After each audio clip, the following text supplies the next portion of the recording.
Usalama wa Tanzania watingishwa huku Rais Samia Suluhu akichukua hatua ya dharura.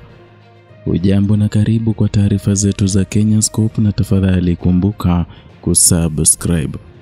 Katika ziara yake ya kikazi mkoani Mwanza, Rais wa Jamhuri ya Muungano wa Tanzania Samia Suluhu Hassan ametoa wito wa Watanzania wote kushiriki kikamilifu katika juhudi za kulinda amani na usalama wa taifa, akisisitiza kuwa kazi hiyo haipaswi kubaki mikononi mwa majeshi ya polisi pekee.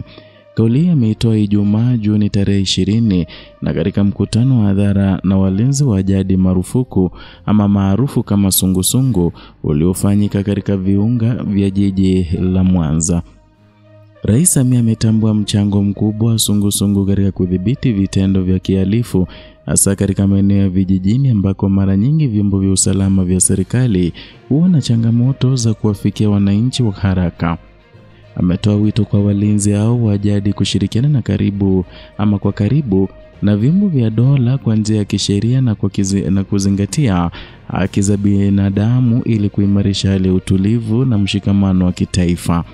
Amefafanua kuwa serikali inatambua nafasi ya sungusungu katika sehemu muhimu ya mifumo haswa ya kijadi inayoshiriki katika kulinda maisha na mali za wananchi, na kwamba ni wakati mwafaka wa taasisi hizo kushirikishwa rasmi katika mifumo ya kisiasa na kisasa ya usalama wa kijamii.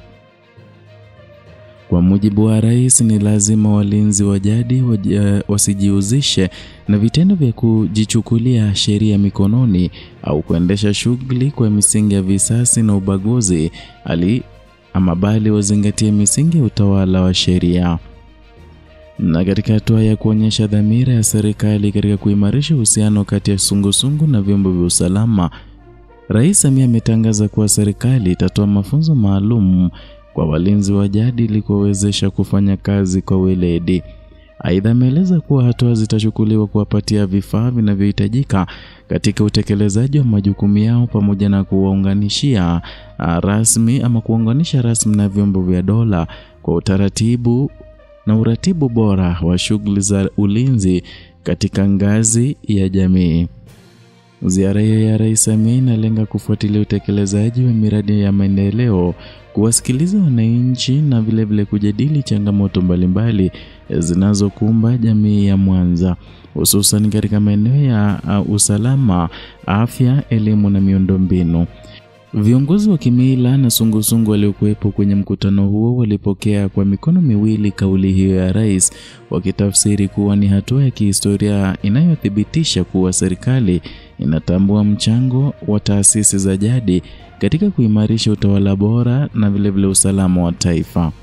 Wachambuzi wa masuala ya usalama wamepongeza hatua hiyo, wakisema kuwa ushirikiano wa karibu kati ya serikali na walinzi wa jadi unaweza kusaidia kukabiliana kwa vitendo vya uhalifu ambavyo kwa sasa vinaonekana kuongezeka katika baadhi ya maeneo ya nchi.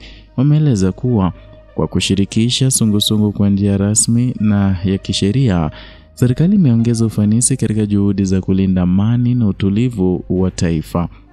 Ziara ya Rais Samia mkoani Mwanza inatarajiwa kuendelea kwa siku kadhaa, huku akitarajiwa kutembelea miradi ya maji, barabara na afya, pamoja na kuzungumza na wananchi katika mikutano ya hadhara katika wilaya mbalimbali za mkoa huo.